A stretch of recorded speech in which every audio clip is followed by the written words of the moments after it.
Alright, good afternoon. Welcome back to Three Swords Gaming as we continue our Guild Wars 2 personal story playthrough, Season 4. Currently working through Chapter 4 here, and our intent right now is link up with Bram and find out how a handful of folks in this village here, so that being Crescent's Prosperity, were spared when the area was branded. So if we take a look outside. And by the way, when I stepped in here, I triggered a tiny bit of dialogue from Bram without realizing I would do so. He said, "There you are, Commander. Hey, you want to repeat what you told me?" That second line being addressed towards the merchant here. Before we listen to the merchant, so this village was pretty well branded, as we can see. In fact, we'll come up here and grab this cash.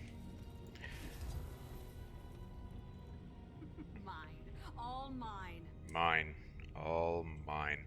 And yet, some folks apparently were spared the consequences of that branding. And that is viewed as important to us because as we prepare to deal with the threat of Kralkatorrik, the question is, well, how do we protect ourselves from the branding? So, as you may recall, we're here in Jahai Bluffs, and we poked around a little bit, came into here, and discovered that essentially, here, and here. So, Displaced Towers, Mystery, and Juggle Anomaly. Chunks of reality were pulled out of the mist and deposited here within Jahai Bluffs. So, Jahai Bluffs, chunks of reality, there, and there. Essentially, what I compared this to in the previous video, and what this basically is like taking a piece of a fractal, particularly Displaced Towers, taking a fractal or a piece of a fractal and depositing it into Tyria proper, or Alona. I'm really confounded by the fact that they vacillate between saying Tyria is a continent and Tyria is the entire world in which Guild Wars 2 takes place, to the point where what is this? Okay. To the point where I'm really confused on what the case is, and what Tyria refers to and doesn't refer to. But under any circumstances, we discovered all that stuff, and of course, Irene showed up, but she's exhausted and kind of smoked from her experience of combating Kralkatorrik's activities. And then we see Death-Branded Shatterer fly into a rift in the mist, which kind of confirmed that the mists are in play, and that was reinforced by these, fractal things that were deposited here within the map. So now trying to wrap our heads around what's going on here and develop a plan of action for dealing with Kralkatorrik. Random merchant, what happened here? We saw that dragonfly overhead, the one who's been helping people. Mm-hmm. Next thing we knew, the sky tore open, and then our home was gone. But how did you survive? The entire village is branded. We were in here when it happened. It didn't reach us. You make heads or tails of this, Tommy? Blish? No, not unless, of course, the mountainside. The brand can't penetrate that much bedrock. Okay, we need to take everyone somewhere, deep underground or something, so we can form a plan. Somewhere like, Hey, give me that thing. What? How does this even work? Hello, Commander. I know a place. Old Sunspear Sanctuary from long ago. Probably been abandoned for years. For years. Yes! Commander, can you meet him there? Round 2. We'll keep looking for Aurene. And then, we figure out how to fix this mess. Alright. So the last thing we need, All mine. because having the communicator isn't bad enough in terms of storytelling, and having characters from the first game 250 years earlier just come screaming back into the story isn't bad enough. We're going to merge those two things and put Koss on the communicator. Really good decision making. However, I do get a kick out of the fact that he talks in the communicator the way like Americans talk to someone who speaks English as a second language. Like, deliberately enunciating every word and like talking too loud. I do kind of get a kick out of that. The way I've seen people in the military like speak that way, like on the radio or something. Um, Once upon a time, long time ago, uh, I was out at a very small fire base out in the middle of nowhere, and we had this young engineer with us, real young kid, 18, 19 years old.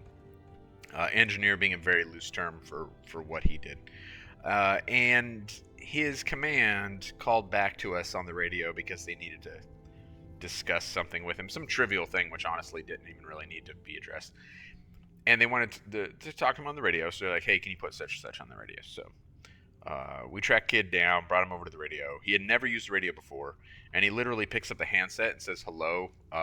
Doesn't even key the mic or anything, just he thinks he's talking on the phone. That's kind of what I picture when we have like Koss here trying to talk on the communicator. Under any circumstances, okay. So Koss knows a place. Let's meet Koss and find said place and see what this is all about. So when you look at the map, like, it looks like maybe if we cut through Jungle Anomaly here, that's the way to go. But there is no exit that I recall out of Jungle Anomaly. Maybe you can go over the top, but we're not going to try. So we'll come around down here and then over and try to get to where we need to be. That would be more of a nuisance if there's an event that takes place here in this village of Crescent's Prosperity. Oh, good. Which can kind of make things problematic passing through here just because of the sheer number of enemies it generates. That's not happening right now. We don't need to worry about it.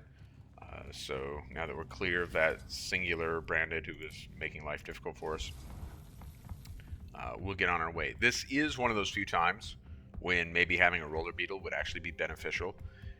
In a way, this map is well suited for the roller beetle. So it's not well suited when traveling north-south, as there are a lot of obstacles north-south across this entire map that make things difficult to travel.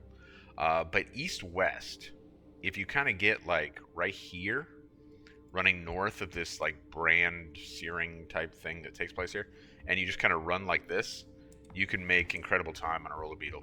And you'll see that when we travel here in a second. And you can navigate the map really quite quickly, but we don't have a roller beetle yet.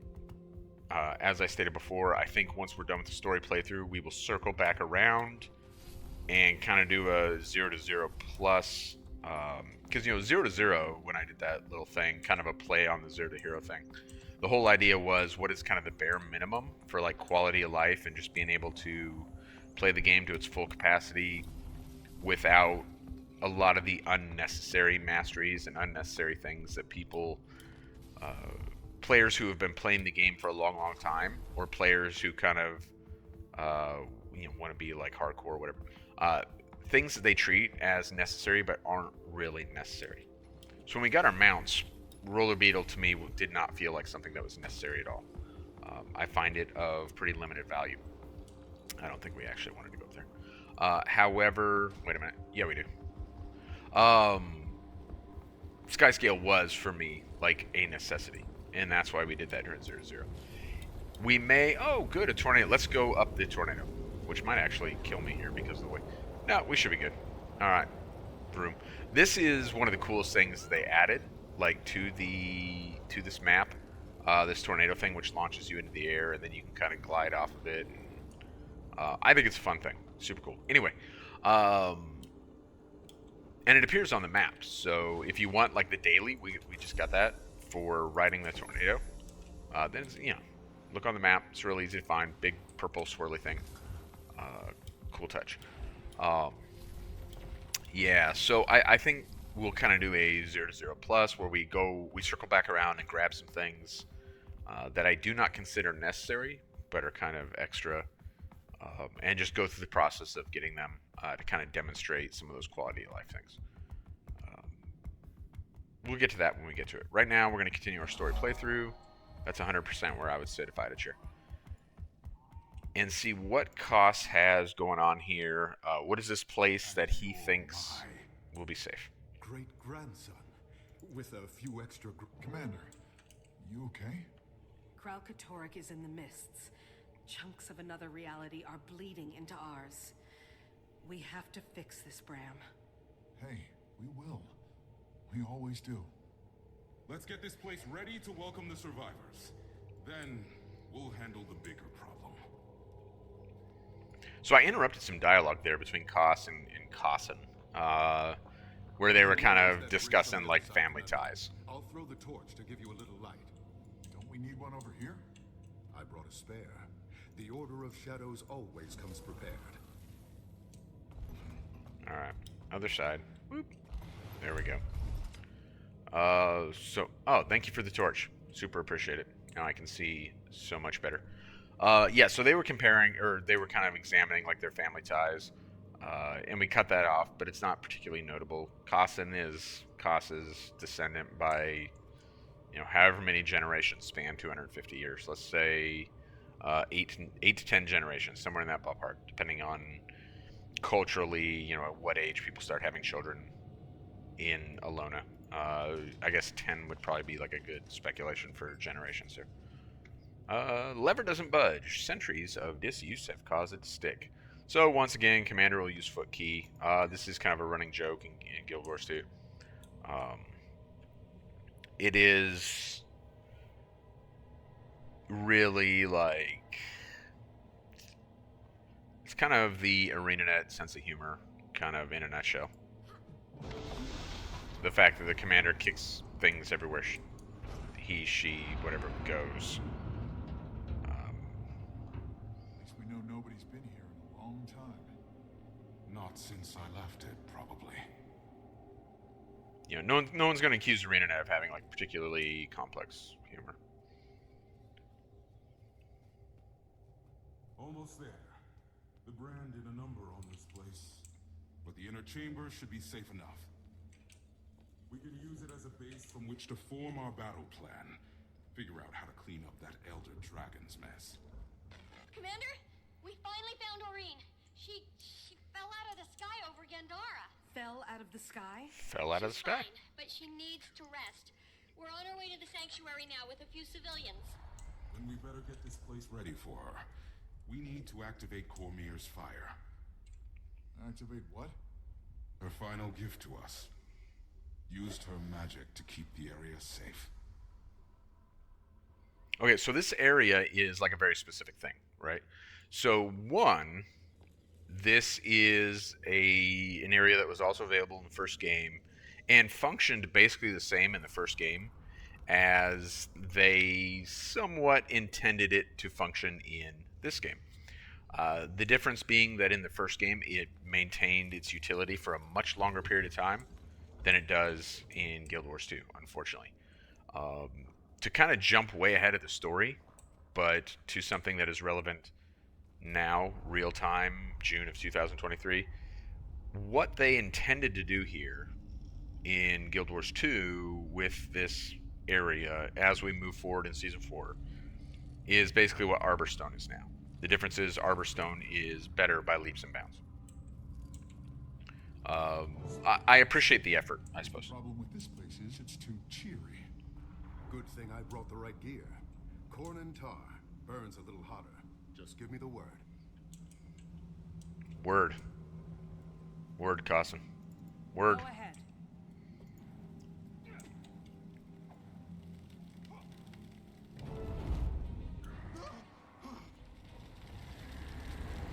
Alright, so they do a thing with Bram here.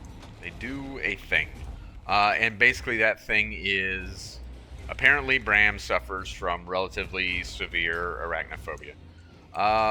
So from a traditional like storytelling standpoint, giving your heroes, quote unquote, some sort of heal is desirable, right? Can't have spider webs without spiders. They weren't branded. What did I tell you? Inner chamber is safe. And I don't have a problem with them doing that with Bram here. I genuinely don't. Unfortunately, by this point in time in the Living World story, Bram was not well liked by probably a majority of the player base. Certainly a vocal part of the player base was not a big fan of Bram. As a result, when you do things like that with a character that's not well liked, instead of it being endearing or relatable, the way that sort of mechanism is intended to function within storytelling, Behold, it kind of just becomes ruler of the sun. something that players can pile onto. Oh, looks like the current residence redecorated. What matters is that it's safe from Kralkatorrik. If my history lesson was correct, lighting these fires will activate Cormier's protection spell. Let me know when you're ready. And you might want to stand back or something. It hasn't been lit in a while. What? So it's gonna explode? We don't really get clarity on that. Hey, word. Light it.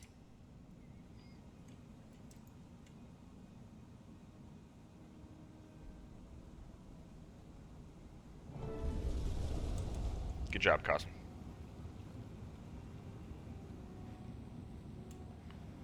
So interestingly, Another ring lighting. oh, sorry, Cos. Webs must be blocking the fire. Good audio. What was that? Damn it. Whatever it was caused a cave-in. We're trapped. Kind of sounded like...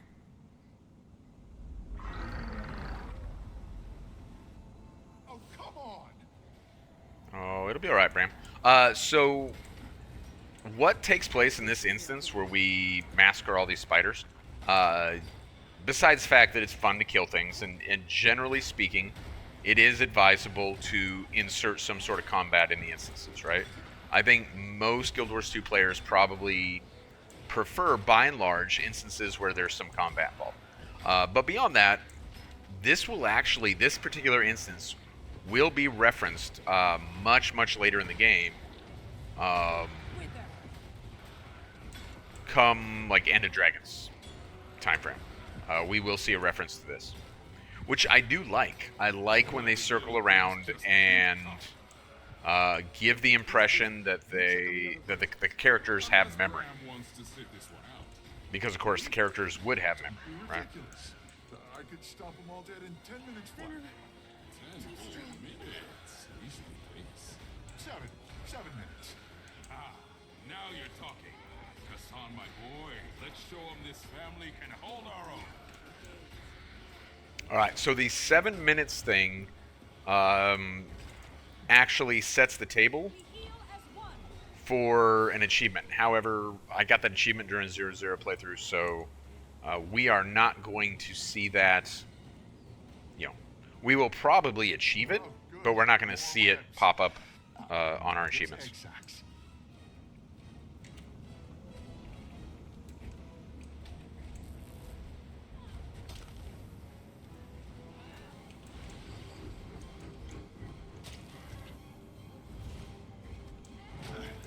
That wasn't so bad.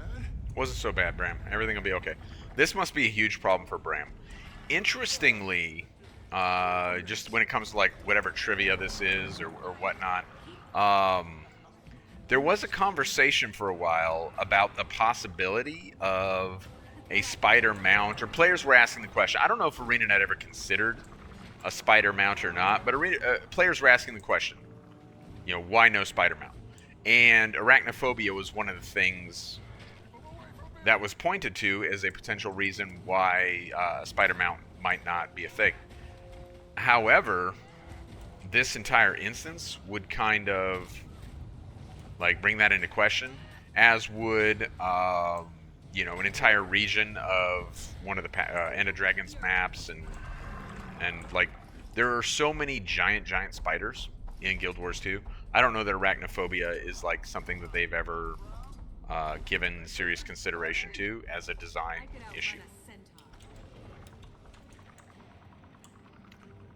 And fortunately, not something that I suffer from, and thus, you know, this I don't particularly have a problem with this instance. I suppose if you did have some kind of severe arachnophobia, then maybe this instance would be troubling. My father did have that kind of phobia of snakes, to where, you know, like the giant snake in Harry Potter, or like, you know, if there was a giant snake in something like this, would have been like paralyzing for him, basically. Which as a kid was like weird for me because it was so unrelatable. I don't have any like phobias that impact me to that degree. You can do this, Bram. Yeah. Not a fan of heights, but I somehow managed to fall out of a military airplane, numerous times during my career. So clearly, I was, able to limp through that in one fashion or another. Should we save him? All right, so Koss is kind of, talking some smack while we deal with the spider. I don't have a problem with that. It lends to the whole thing, because Koss and Kossin are competing with us and Bram in some sort of man competition, I guess. Is that toxic masculinity? Maybe it is. I don't know. I don't actually know the definition of toxic masculinity, which probably indicates that I suffer from it. But yeah, so there's this competition going between the various parties in here as we clear this out. And thus we are getting taunted by Koss. Truly, truly horrible. Truly insidious. Time to do some real damage. Calm down, Bram. So we do have a special action key. Might have noticed that. As the spiders torment Bram, he will get to the point, there it is, it's up right now, Bram Focus, where he can't do his job because of his phobia. And so we need to basically kind of rein him in, if you will. And then he returns to his task. And that will expedite our ability to get through the instance, because Bram is doing what he's supposed to do instead of, whatever he's not supposed to do, would run away.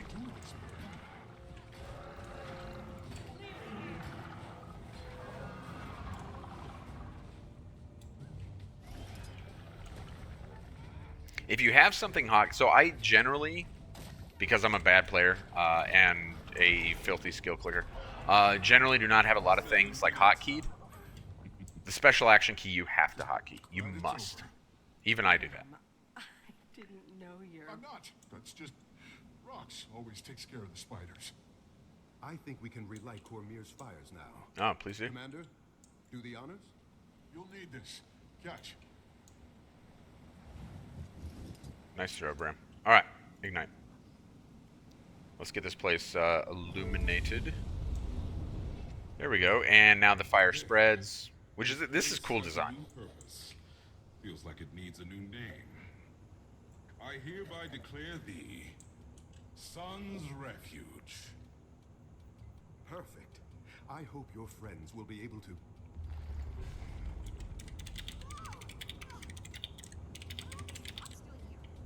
Oh, hey, Commander. Oh, Maureen.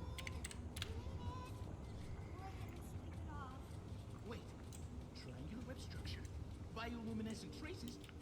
This layer houses the Lupinella cadentis. They were supposed to be extinct. They are now. Not that I don't like being safe in here, but, how are we gonna stop the crazy outside? All right, so that in particular, when Gorak here sees the various spiders, you can see like they even pathed his character to run to some of the spiders and look at them as he's hanging out here next to one.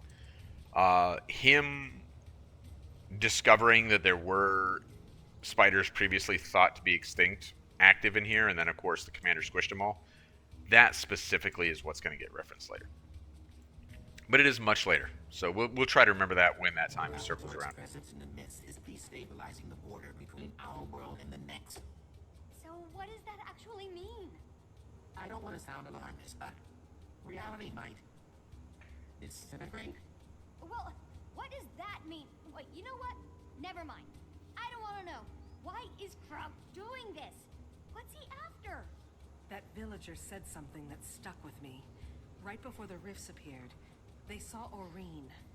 The same thing happened in Jahai. The Shatterer attacked after Aurene paid us a visit. Wait, the data I have on the mist rifts. Give me a second. Oh, that's it. Kralkatorix attacks. They're all places Aurene was at first. She's the connection. That crystal monster. He's hunting her. Aurene should be safe as long as she stays in the chamber. But these walls are old. We need to fortify. Good idea. We can't afford any surprises. Outside! Brandon everywhere! They found us. Let's move. Protect Doreen. Go! Ah, well, I guess our whole safety and Son's Refuge was kind of short-lived. So this is... What we're about to encounter is really interesting. I don't necessarily love it for certain reasons, but it is fun for certain reasons. It does create some problems in terms of game lore. Let's do this. Let's play through it, and then we can talk about it. Excuse me.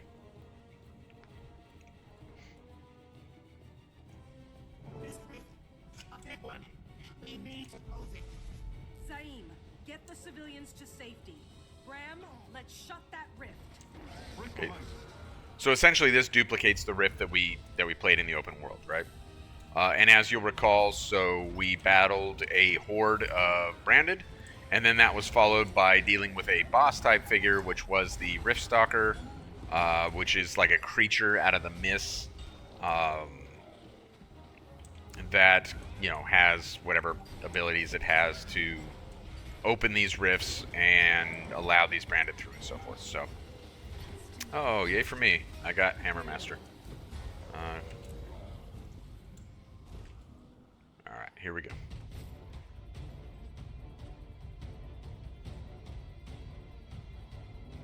Stay alert! We've got a Rift Stalker on our tail! Mother? The Rift Stalker, Bram!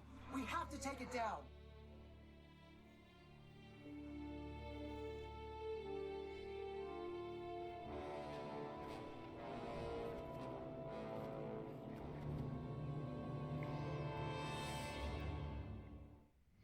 Alright, welcome back, Air. Welcome back to the land of the living, sort of, I guess. And then we got the Rift Stalker here. So, this Rift Stalker is going to give us different mechanics than like an open world Rift Stalker or something like that. So we're gonna, you know, we'll deal with that and do our little battle here. You know, to say that like, oh, this fight is like well balanced or I like the way they designed it or something sounds a little silly because it's a encounter in a relatively easy instance. Not like it's a raid encounter or a strike or anything like that. But I do think this is a pretty well designed encounter. I think they struck a nice balance between some degree of challenge and it not being too punishing for the, you know, that large middle portion of the Guild Wars 2 bell curve.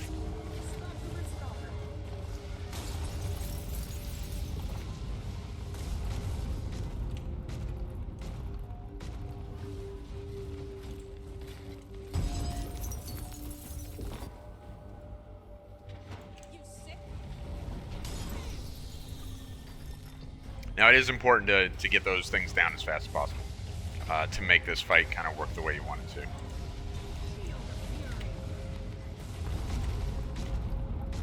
I did that wrong, however. Clear the air. Wither.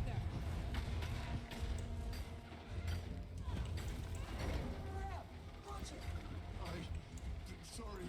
You're better than this. Focus!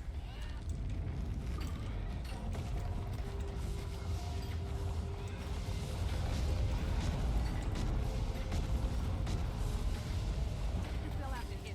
I feel good. Alright, there we go. We should be getting another set of crystals here real soon. So let's start on one side, because this second set, there's more of them. And so we want to be pretty deliberate about not having to run back and forth. Oh, but we still have to, because I missed one way over here.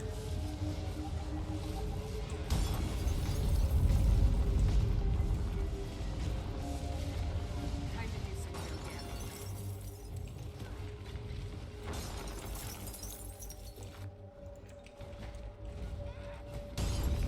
Now, it is worth noting, way back in the day, objects, which is what those would be, those crystals, did not take Condi damage.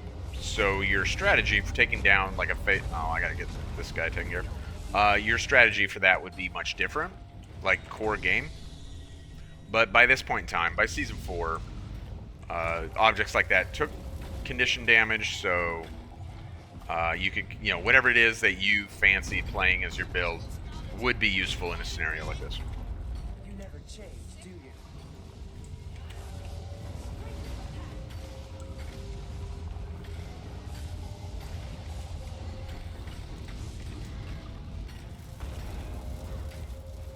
Alright, problem solved.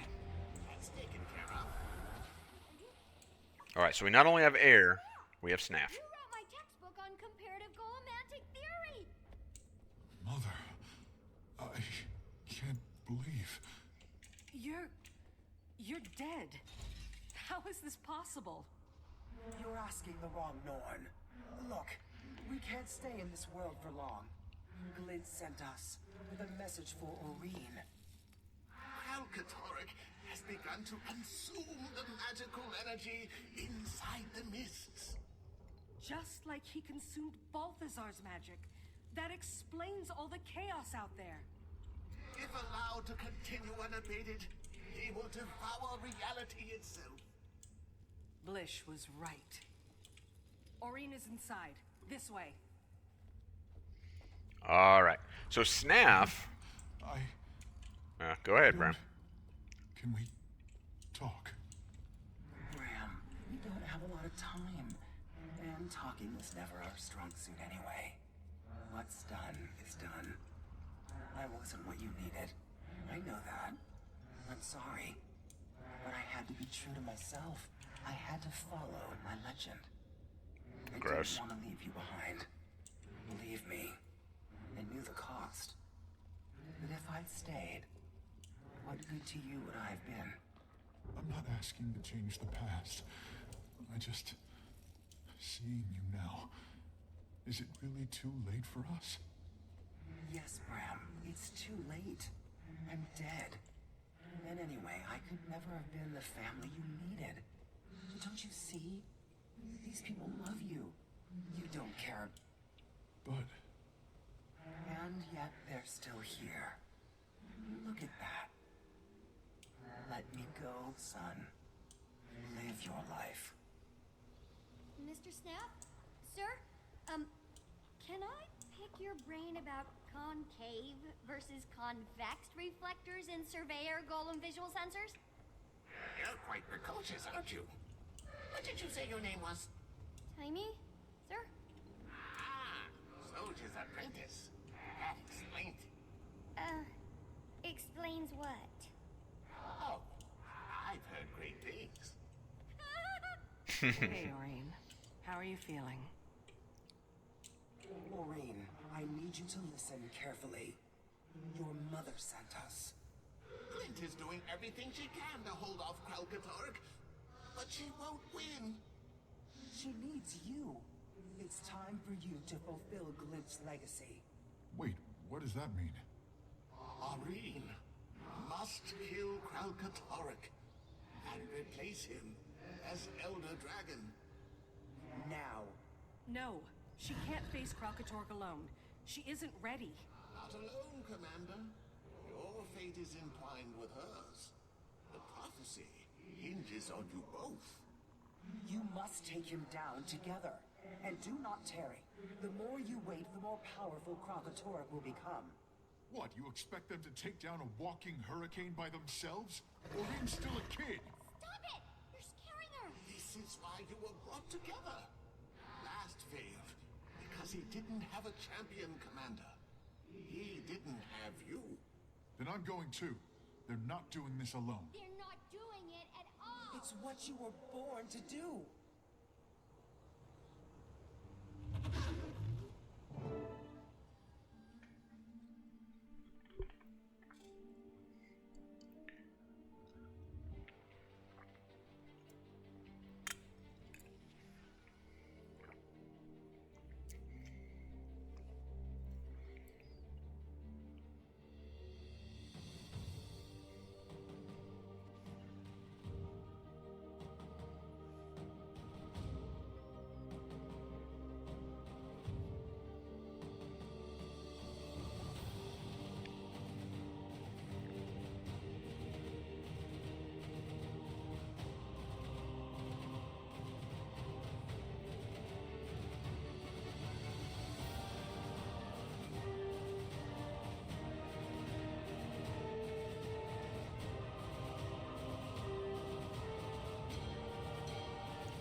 was that?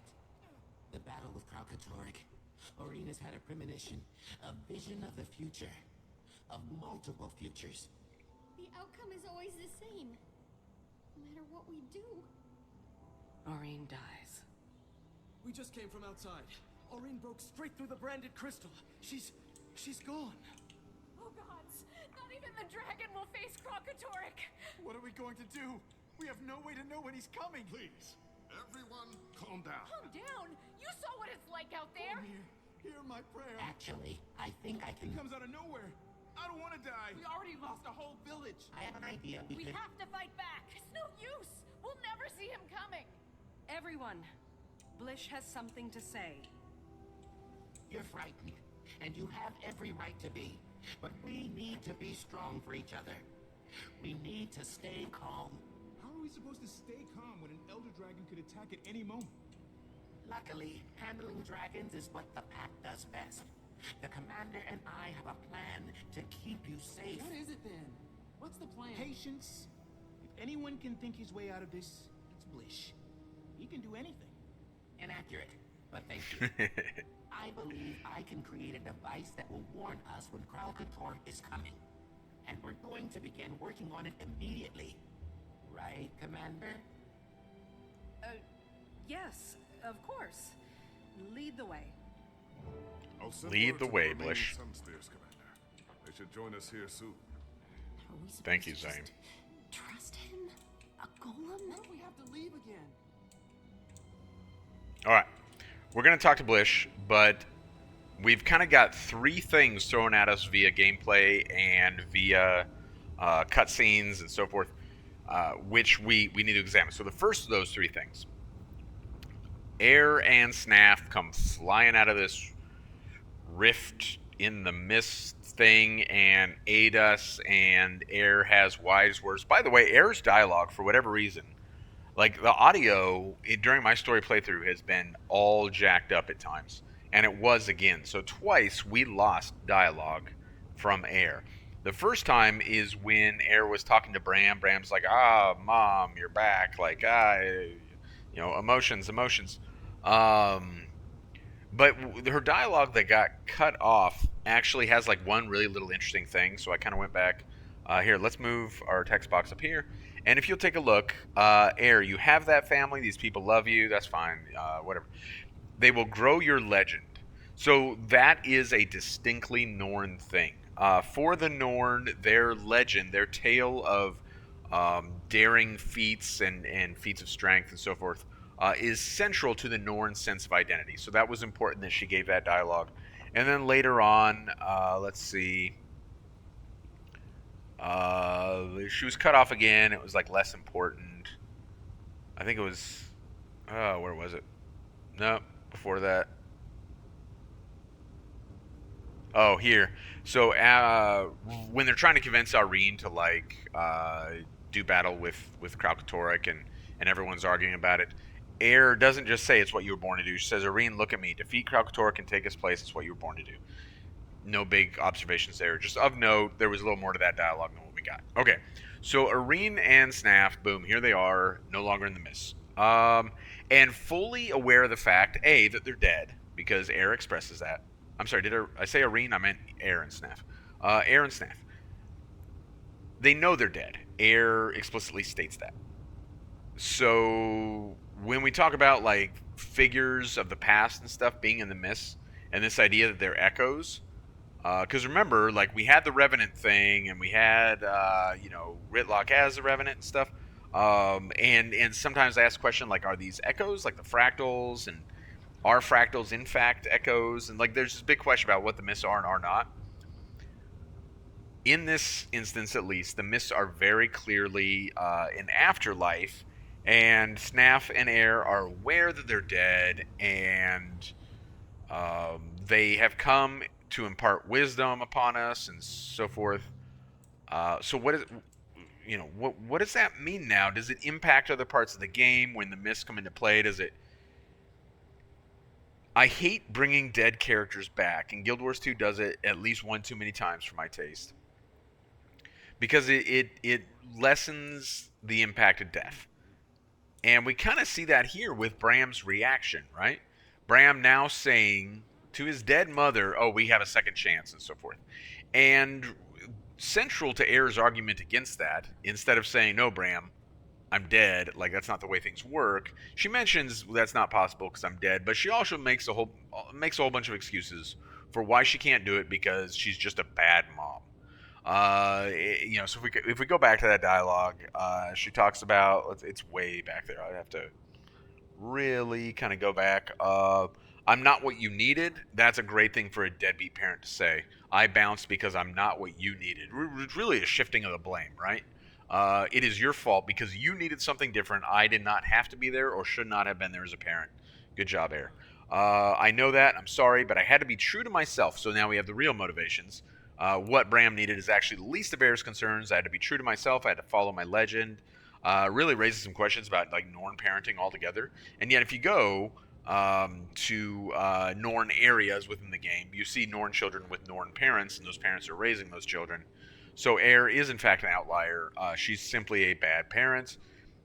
I didn't want to leave you behind. Well, you did. So that's again something that deadbeat parents say. Believe me, I knew the cost, but if I'd stayed, what good to you would I have been? I don't know, parenting. Um, so I think they did, and then I do like Snap's dialogue with Timey. That's fun. That's interesting. Which kind of brings me to my point. While I hate bringing back dead characters, and I don't like Air as a character in general, I don't like her interaction with Bram. If you're going to bring back dead characters, they did a good job as any, and I like that they immediately jump out while we're engaged in a fight and assist us in that fight. So that's a win for us. Second big thing that pops up is we have like our little Doctor Strange moment where Irene sees like all these infinite possibilities within the future, but they all kind of end the same way, which is Irene dies. I'm fine with that. I got no complaints with it. It is going to be relevant later in season 4. So when we get to season 4, chapter 5, transitioning to season 4, chapter 6, all that is built around what Irene just saw. So kind of put that in your pocket because it is going to be very relevant. To be clear, I don't, from a storytelling perspective, is it derivative a little bit when you look at like the Doctor Strange thing, and a little bit, maybe copying or whatever? Maybe, but I don't know that it was original Doctor Strange either, and it manifests well within their storytelling here in season 4, in terms of how ArenaNet tells her stories, which is comic booky anyway. So why not invoke Doctor Strange? And then we got our third thing here, which is Blish, right? So now there's chaos following all that. There's no possible way we can defeat Krakatorik. What are we going to do? What are we going to do? What are we going to do? Villager over here is like, hey, I'm taking the easy way out. Someone hand me some cyanide. And Blish is like, hey, everybody calm down. Commander and I have a plan. Blish is, in my opinion, dollar for dollar, pound for pound, the best character that ArenaNet has written. And it's moments like that that make him the best character. I am, however, aware, and anyone who's kind of in my camp where most of the characters are poorly written and much of the Guild Wars 2 story is like juvenile, if you're in that camp, we should be mindful of the fact that they can't write every character as Blish because that would be like very saccharine and would quickly become dissatisfying when everyone is like, we can do this, go team, which is some of the complaints leveraged against like the Gayala Delves story arc. The 2 additions that were added to End of Dragons. We'll get to that later. We're still, like 25 instances or so away from that. But when we get to it, those were some of the things that were at kind of thrown against that story arc was, hey, this is a bit too much of like, buddies save the day, like friendship will lead the way kind of thing. So you can't have every character be like that.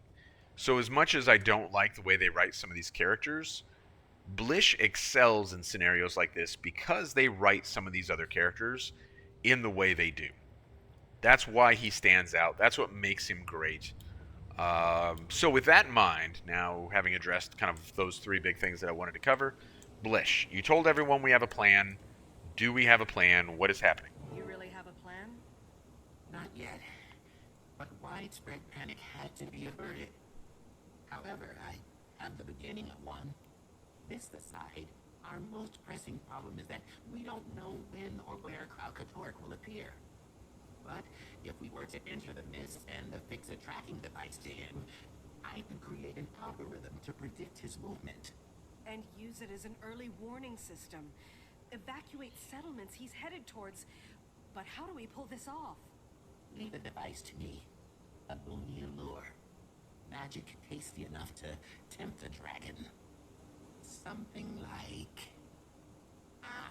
Balthazar's sword. There might be a problem with that. I know. The sword was lost when you killed Balthazar. It may not even exist anymore. But word is, the Priory is currently surveying the battle site. If anyone can find that sword, it's them. Shall we? All right. So Blish doesn't have a plan, but he's got the starting of a plan, and that's where most plans start, is with the starting of a plan. So I'm on board. And again, I'm all about Blish. Like, I'm Team Blish. One of my, the character that I like the most. What else you got to say, buddy? Explain to me why we need Balthazar's sword. Our mother used to entice Goric and me into taking medicine by giving us candy. Same theory here. We need Kralkatorrik to ingest the device. Balthazar's sword, and by extension, his tasty magic, is the candy. Alright, so this concept is not, like, completely foreign within the lore of the game, within the story of the game. As you'll recall, we were able to reduce Zaitan's capability before battling him by influencing what he ate. We've already firmly established within the lore of the game that that Elder Dragons, Kralkatorrik included, feed on magic to give them strength. So the premise that Blish is positing here is a solid one. It does make sense. Bram, you look deep in thought. What's up, buddy? Sorry, I need some time to think. Can we talk later? Yeah. What a waste of a little green star. We'll talk later, I guess. Thank you, Bram, for your insightful thoughts on this instance. All right, we got one above Timey here. Timey and Goric chatting. Dang it! I should have asked for his autograph. You really should have. He's a ghost. Can he even hold a pen? I mean, he can hold a rifle. Besides, hero worship is unhealthy. Only leads to disappointment. Goric, we need to talk about letting people have their fun. I like it. I like that dialogue. That's a good exchange. Adds to the story, consistent with the characters. It's kind of a fun little thing. I'm on board, 100%. Okay, so we need to track down Balthazar's sword, right? Presumably that's the thing that we need to do here, because that's going to be the bait to put this tracking device in Kralkatorrik. I'm not going to harp on the tracking device concept because I have harped on, like, Timey's communicator so much that just, asterisk, and also the idea of a tracker. And we'll just leave it at that. I do like that they found a way. Remember the backpack in Heart of Thorns, and it's like client side? Oh. Balthazar's sword to use as bait. Hopefully the Priory friends can assist us. Blish, why are you going to all this trouble to help the people here? You mean, why would an Inquisitor bother to do something for somebody else? To be honest, it was Timey. I only ever cared about science for its own sake. But she wants to use it to help people. Seeing her again. I'm supposed to be dead. Science gave me a second chance. I will make it count. I dig it, Blish. I dig it. So there was a little bit of dialogue I was talking over. Blish started out with, "All right, Commander, I drew up blueprints in my databank for the tracker, and we'll put on Kralkatorrik. We'll need to find Balthazar's sword to use as bait. Hopefully your Priory friends can assist us." Okay. So yeah, we have an understanding of what's going on here. Our first stop is going to be right up here, the left in relation to where we currently are, which would be, what, the northernmost of these two statues, right? Northernmost? Yeah, northernmost of those two statues. It's kind of, our first clue is over by the feet over there. Okay. The backpack in Heart of Thorns. Remember when we have the egg as a backpack, and it's client side, so other people can't see it. But during that period of the story, your character has this added thing where you have this backpack. Similar type thing is done here. You see Blish? During the period of time when we're pursuing the sword, Blish is hanging out with us. I like that kind of stuff. I'm sure ArenaNet could find a way to do it wrong and it would not be fun. And like I'm sure somehow, you know, that could potentially happen. But when you look at the backpack thing in Heart of Thorns and you look at Blish here, like both of those were done well. Both of them add to the story. Both of them feel good. Like I like it a lot. So. Scout should be arriving now. With any luck, the sword will be resting safely in our collection by sundown. So for me, like they're two for two on this kind of thing. I don't recall any other times aside from these two times that they do this kind of thing. But there may be other times that I'm just not remembering right now. That is a distinct possibility. All right. Researcher Nerith here is the person we want to talk to. We got a Priory Researcher, Priory Explorer, Priory Explorer. We got some folks hanging out with her. All these Priory folks. What do they know about the sword? Commander, what brings you to our neck of the desert? Swords. Balthazar's sword. We need it in the fight against Kralkatorrik. And time is of the essence. Is that a fully sentient golem? And a certain scientist in a golem's body, actually. And we're in a hurry. By the pale tree. How does that work? Tell me everything. We really are short on time. Oh, sorry. Well, if it's the sword you're after, you're in luck. Just finished mapping its trajectory. Take a look. From the blast pattern, Balthazar was standing here. And of course, he was right-handed, altering the sword's angle. And the crystal formations indicate Kralkatorrik's storm came from this direction. So if we apply a simple velocity time graph, theoretically the sword should have landed somewhere around here. We've already dispatched a few scouts to sweep the area. And you're sure this is correct? Math never lies. Indeed, it does not. All I ask is this. When you're finished with the sword, donate it to the Priory for study. That may not... You know what? Sure. We'll do our best. That was the right answer, Blish. Let's not complicate this more than it needs to be. Do we want to open that chest over there? Is that one of like the Rune Forge? You know what? Let's do it. We'll take our chances. I really dislike branded griffins. They are no fun for anyone. But we'll just try and get this chest open real quick if we can before they make life difficult for us. Are we going to do it? Alright, and we're out of here. That's why stealth gliding exists.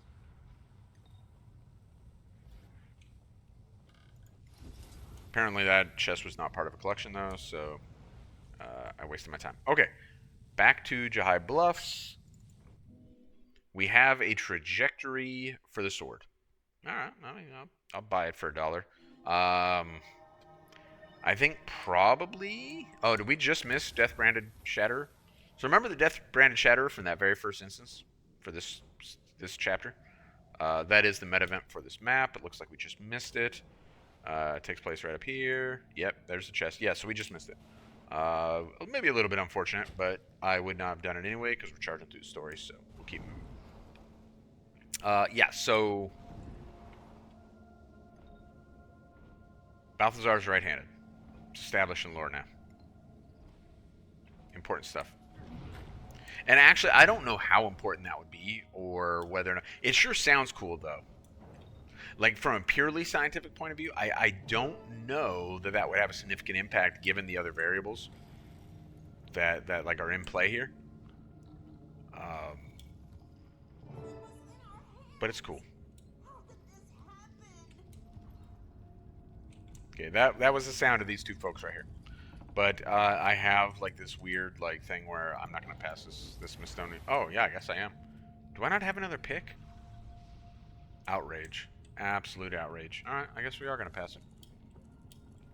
What's up here, prior historian? So this should be noted as like the downed position.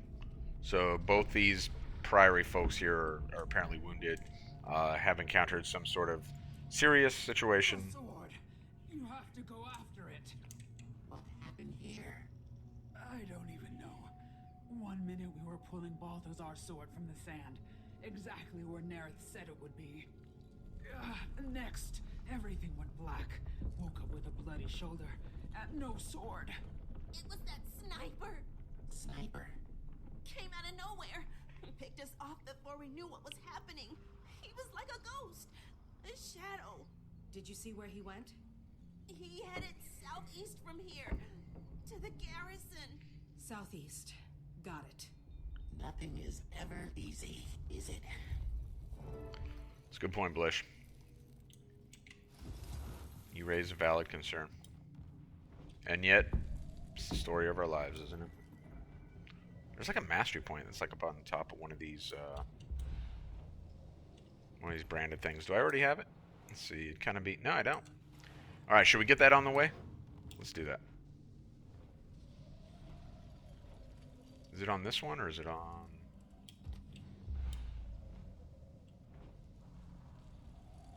Where is it here? I think it's on this one up here. There it is. Good times.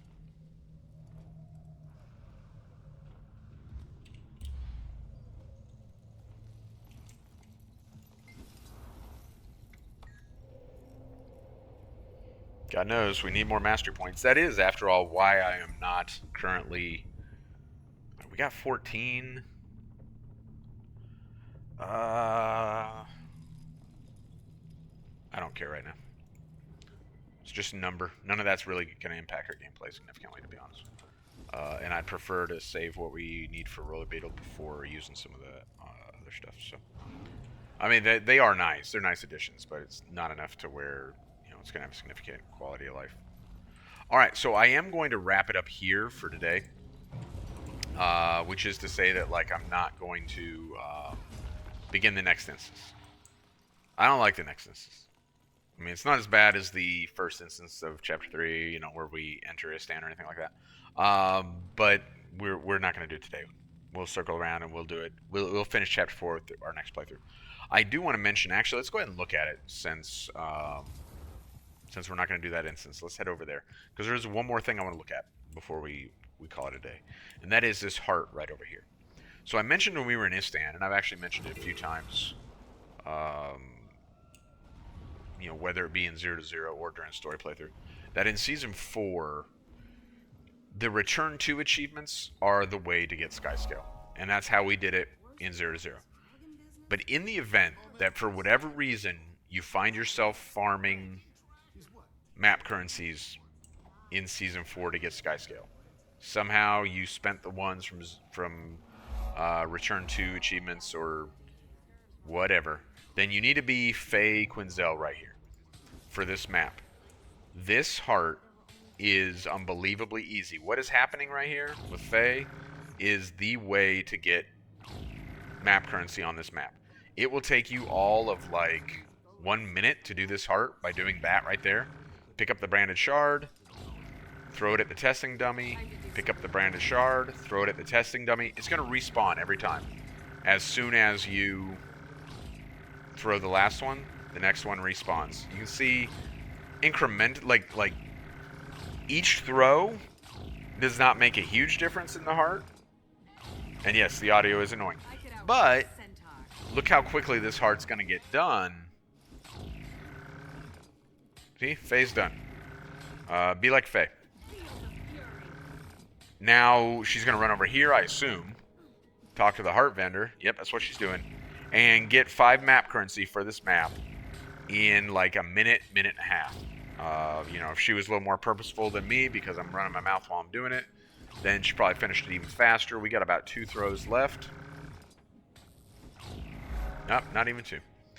And now we're going to go get our 5 Mystonium. So, yes, if you only do the heart, then it is 50 days of doing that. Because you can only do this heart, you know, once each day for 5 currency. Or 5 Mystonium. But you can also run around the map for a few minutes, grab a few more Mystonium nodes. Yeah, not a big deal. So let's say you get 10 in 6 to 7 minutes. You do that on all 4 maps. All right, now you are running, or all 6 maps, now you're running up on like 30 to 40 minutes. But you're doing, in 25 days of that, you have all your map currency. I know that doesn't sound good, but trust me, it is the easiest way to farm these map currencies if you find yourself in the need of a stack of them. What did I need? I needed a pick. So generally I don't get these because I feel like that's a lot of karma for something I can just buy from, the vendor. I can go here to Obsidian Sanctum and just get it. But since we're here and we got the heart vendor and so forth, we might as well address this as well. Oh, I don't have anything I can sell. Okay. If you really need volatile magic, which we don't right now, then there is this as well. So I pay karma for this. This pick, since I don't have a pick, is going to give me volatile magic with every stroke. Every time I mine, I'm going to get more volatile magic. So Shiny. there is that. Also, those dailies. See how I did 3 dailies on this map, and thus I got like karma, which is nice. That paid for the pick, presumably. Let's see how much we actually got for that. We'll see here in a second.